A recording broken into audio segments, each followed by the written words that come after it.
Góðan daginn. Ég heiti Andrés Páll Baldursson og forstöðumaður Reykjadals. Ég hef unnið í Reykjadal þetta er 11. sumarið mitt núna og fyrsta sumarið sem forstöðumaður. Ég ætla að segja eitthvað svona aðeins frá Reykjadal hvað okkar starf snýst og leyfa svona myndasjói að rúlla á meðan. Það er sem stefna Reykjadals að vera leiðandi sumardvöl fyrir fötluð börn og ungmenni á Íslandi og fjölskyldur þeirra. Og það er kappkostað að bjóða upp á þjónustu sem byggir á væntingum notenda, faglegri þekkingu og viðurkenndum aðferðum við umönnun. Við vinnum samkvæmt gildandi lögum og reglugerðum sem tengjast starfseminni og jafnframt uppfyllir Reykjadalur þær opinberu kröfur sem sett eru fram af Barnaverndarstofu. En hvað er nú Reykjadalur? Gleði, jákvæðni og ævintýri eru einkunnarorð Reykjadals og við erum sumar- og vetrardvalsstaður fyrir fötluð börn og ungmenni sem gefur þeim kost á að sækja sumumbúðir líkt og ófatlaðir jafnaldrar. Við höfum verið rekin styrktarfélag lamaðra og fatlaðra síðan 1963 og síðan er náttúrulega vetrardvölin líka helgar.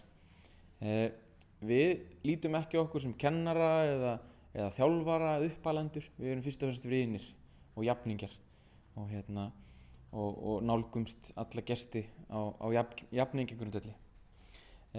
Aldurinn hjá gestunum okkar er 8-21 árs á sumrin og koma til okkar 300 gestir árlega. Eins og að þá önnum við ekki eftirspurn, það er 2 ára biðlisti og reynum eins og við getum að taka inn gesti að biðlista. Gestirnir okkar dvelja hjá okkur í 6 daga eða 13 daga og við skiptum aðalega í hópana eftir aldri og svona þannig að gestirnir séu fremstir með jafningja. Við erum ekki að skipta eftir fötlunum eða eitthvað slíkt. Þannig að meira ef einhverjir eru góði vinir eða líklegir til að vera félagar, þá skiptum við þannig niður í hópana. Það eru 25-32 gestir í hverjum hópi og í sumar eru hóparnir 11, þannig að við erum í 11 vikur. Byrjum núna í lok maí 24. og endum 8. ágúst. Síðan inn á milli erum við með vetrardvalir á veturnar. Það eru 6 helgar fyrir jól og 6 helgar eftir jól og það er svona gert til að stytta aðeins biðin á milli sumarsins. Og gaman að segja frá því hvað gestirnir okkar finnst gaman í Reykjadal. Það er saga einum strák sem hefur margoft komið til okkar og þegar hann eignaðist nýlega litla systur þá sagði hann við mömmu sína þegar hann kom heim í Reykjadal að mamma, ég vorkenni systur minni fyrir að fá ekki að koma í Reykjadal, fyrir að vera ekki fötluð og fá ekki að koma. Þannig það er mjög gaman að segja frá því. Svona rúlla aðeins yfir svona hefðbundin dag, þótt að sé engin dagur hefðbundin í Reykjadal. Við erum með 4 á dagskrá, þar sem ímyndunaraflið alveg færir á það. Bæði ímyndunarafl starfsfólks og síðan líka gestana. Við virkjum gestina alltaf í að búa til dagskrárliði og taka þátt. Við erum með 3 skipt valblaði við daginn. Fyrir háti, eftir háti og eftir kaffi og það er alltaf hægt að velja þrennt. Alltaf er búið fyrir sund, við erum með sundlaug á staðnum og heitan pott og það er mikið nýtt, sumir sem myndu bara helst ekki vilja að fara úr sundi allan daginn.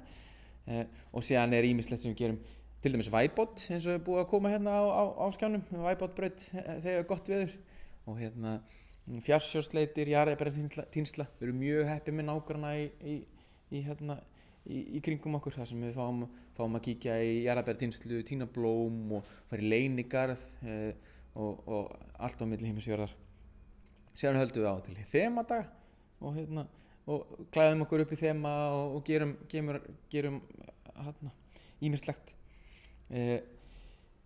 Allir gestir fá kost á því að taka þátt í dagskrárinni bara með því að velja sjálfur og virkjum gestina í að taka þátt sjálf á sínum forsendum.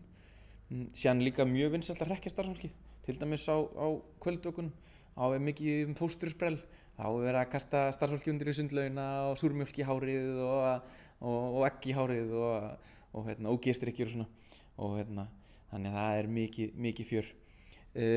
Síðan á kvöldvökunum líka er hæfileikakeppnir og bara svona allt milli himins og jarðar og það er einmitt oftast svona hápunktur dagsins hjá flestum. Byrja oft daginn á að spyrja, hvað er í kvöldvöku? Og tökum daginn fyrst og hugsum svo kvöldvökuna. En já, við erum líka með eldstæði eins og er búið að birtast á nokkrum myndum hérna. Eldstæði þar sem að við spilum tónlist og erum með varðald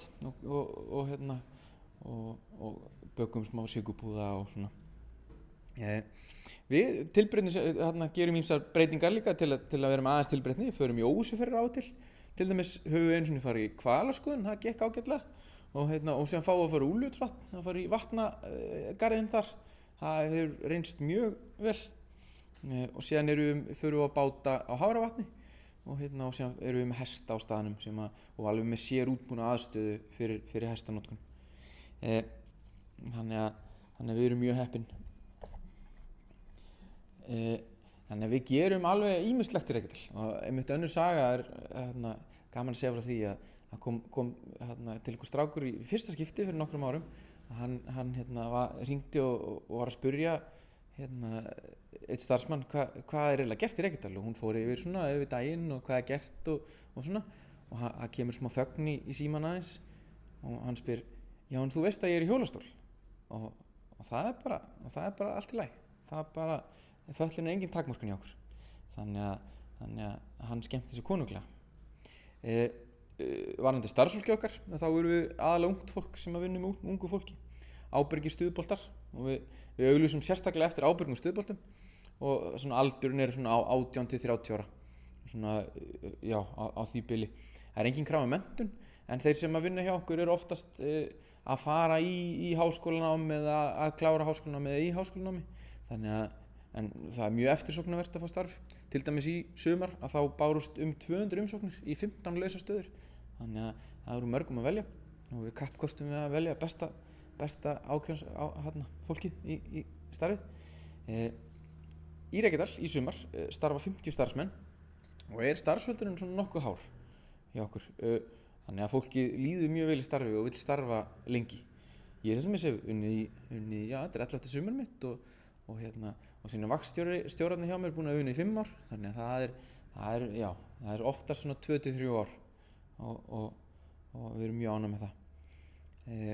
Það eru 2 vaktir, þetta eru svona 2 tvískipta vaktir, þetta eru kokkavaktir, 2-3 eins og er sagt, gott fyrir hún á milli, en þegar starfsfólk er að vinna þá er langir vinnudagar, allt upp í 15 tímar og það er aðalega gert til þess að skapa traust og það er svona partur af sérstöðun okkar að það er engin vaktskipti inn í miðjum degi eða neitt slíkt. Við erum með starfsmannabústaðarstaðnum, þannig að skapast svona mjög skemmtileg svona vinátta milli starfsfólks líka, þannig að þannig að þess vegna líka haldastu vel í starfi, það eru vel flest bara vinir og kunningjar, þannig að við leggjum mjög mikla áherslu á gott vinnumhverfi og uppbyggilegan starfsvanda, það sem stuðla ánægju og vellíðan í starfi. Fyrir hvert sumar og núna í lok maí þá fórum við í undirbúningsnámskeið fyrir alla starfsmenn og það er farið í svona ýmislegt, skyndihjálp, öryggisatriði, jákvæð samskipti starfsfólks og það er einkennir starfið okkar, það er mikið og góð jákvæð samskipti. Við erum mikið að hrósa hvort öðru og þessu þar, það er engin vandamál hjá okkur. Síðan hittu foreldra líka á námskeiðinu og förum við hvað væntingar foreldrar hafa og sem komu líka til okkar gamli gestir sem komu til okkar fyrir nokkrum árum og sögðu frá sinni reynslu. Við fylgjum þessum undirbúningsnámskeiðum alltaf með morgunfund á hverjum morgni. Það rifjum við upp atburði líðandi dags og förum svona yfir ýmis málefni, hvað má skerpa og hvað hefur farið vel þannig að allir séu vel undirbúnir inn í daginn. Í lok hvers sumars er haldið lokaball og það koma svona á milli 350 til 400 manns árlega og skemmta sér og ég segi að þetta sé skemmtilegasta ball ársins. Það er ómargir og koma gestir sem hafa komið í mörg ár og líka gestir sem er langt síðan komið og svona mun eftir Reykjadal með að koma á ballið. Í fyrra til dæmis komu Friðrik Dór og Mari Ólafs og sungu fyrir dansi. Þannig að það er mikið fjör. Varðandi reksturinn okkar, þá er öll fjármögnun framkvæmd bara af sjálfsaflafé og fjármögnun sem framkvæmda og gjöfum frá velunum félagsins. Og við erum mjög heppin með velununa, til dæmis svona vinafyrirtæki, til dæmis Össur og Íslandsbanki að koma í svona starfsdaga fyrir hvert sumar og taka til mála og taka til hendinar og síðan koma Oddfellows-stúkur, Lions-klúbbar og Kímanis-klúbbar, Þorvaldsins-basar og Hringurinn hafa styrkt okkur líka með fjármunum og gjöfum, þannig að við erum mjög heppin með velunina. Varðandi dvalagjald gestana okkar, að þá það sama fyrir ófallaða einstaklinga í sumarbúðir, til dæmis í KFUM og K, og það 48.900 fyrir 6 dagatúr og þá tvöfalt fyrir 13 dagatúr. Jöfnunarsjóður sveitarfélaga styrkir starfsemina líka hluta, og síðan koma aðrir styrkjur velferðarráðuneyti sem að koma upp á móti gjöldum sem að foreldrar og forráðamenn borga. Annars það sem vantur upp á afla bara með fjáröflunum styrktarfélagsins, kærleikskúlunni til dæmis, og happdrætti, til dæmis sumarhappdrætti sem til sölu núna og dregið út 17. júní, þannig ég hvet fólk til þess að kaupa það. En annars held ég að ég hafi farið yfir allt sem ég ætlaði að fara. Kærar þakkir.